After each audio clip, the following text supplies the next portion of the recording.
जय भारती। नमस्कार। आज हम लोग एक अत्यंत गूढ़ विषय आ, जिसको भावमुख कहते हैं, इस विषय में इसके बारे में बात करेंगे। तो भावमुख वह स्थान है या वह अवस्था है जहाँ भक्त और ब्रह्म, रूप और अरूप, सगुण और निर्गुण आपस में मिलते हैं। तो भावमुख दो शब्दों से मिलके बना है, भाव और मुख।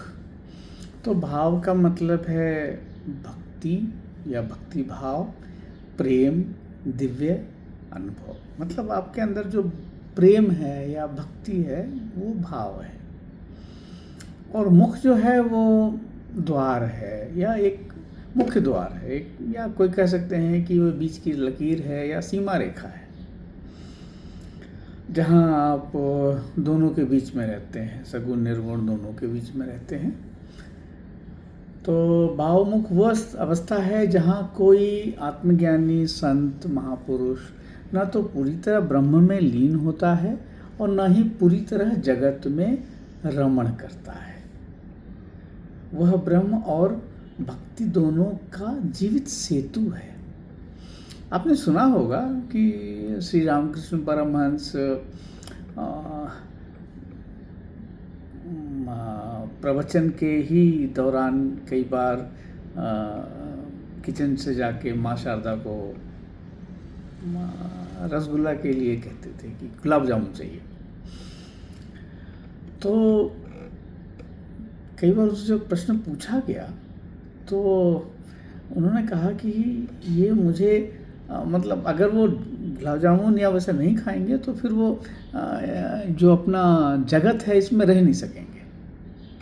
और एक बार ऐसी घटना भी हुई कि एक बार माँ शारदे ने शायद उन्हें डांट दिया कि तुम बार बार आ जाते हो प्रवचन के समय में। तो उन्होंने कहा था कि जिस दिन मैं मना कर दूं कि मुझे नहीं चाहिए तो समझ लेना कि मैं अब ये शरीर छोड़ दूंगा। और एक बार ऐसा ही हुआ कि वो मना कर दिए उसके लिए भोजन के लिए, और उसके 3 दिन के ही अंत कहा जाता है कि उन्होंने अपने जो शरीर था उसका त्याग कर दिया। तो भाव ये है। तो अब ये हम समझते हैं कि जैसे वो रामकृष्ण परमहंस के विषय में ही है कि जैसे वो माँ काली को हमेशा सगुण रूप में उनकी भक्ति करते थे और बार बार वो निर्गुण में भी चले जाते थे। तो इसके बारे में एक और बहुत बढ़िया मतलब कहानी है। कहानी क्या है, वो सत्य बात है कि जो अपने रामकृष्ण परमहंस थे उनके गुरु थे तोतापुरी जी। तो गुरु तोतापुरी थे। तो अब ये होता था कि जब भी वो साधना करने बैठते थे मतलब रामकृष्ण, तो माँ काली उनके उसमें आ जाती थी।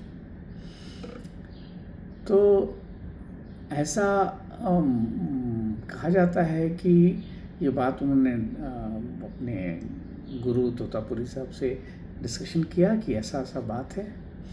तो उन्होंने कहा कि ठीक है, अगली बार जब तुम साधना करोगे तो मैं तुम्हें कुछ संकेत दूंगा।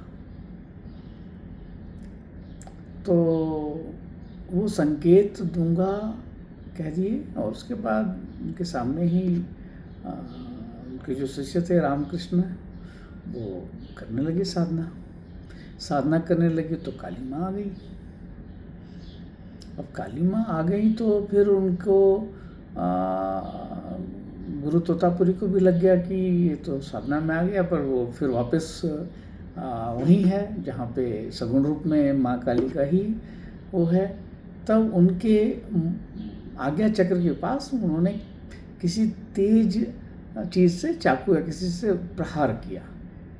तो वहाँ से जब खून निकला, रक्त निकला, तो रामकृष्ण उनको समझ में आया कि वो ये कुछ मतलब उनको ध्यान आ गया कि अच्छा इससे बाहर निकलना है।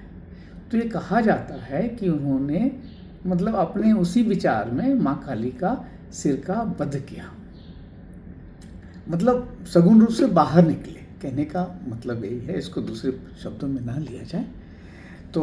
और वो साधना में लीन रहे और गुरु तोतापुरी उनको उसी अवस्था में छोड़कर हिमालय चले गए। और कहा जाता है कि 15 वर्ष बाद उनको भी मोक्ष हुआ, प्राप्त हुआ और वो वापस उड़ीसा आए। और उनका शायद पुरी में ही एक मतलब वो है। और बंगाली लोग आप जानते होंगे कि जो रामकृष्ण परमहंस के भक्त हैं वो उड़ीसा भी जाते हैं गुरु तोतापुरी के पास। तो एक वो गुरु चेला का संबंध है। और मतलब ये दोनों ही भावमुख थे। और वो कहते भी थे कि जैसे आपका बंगला में है एक है, मैं आपको एक बताता हूँ।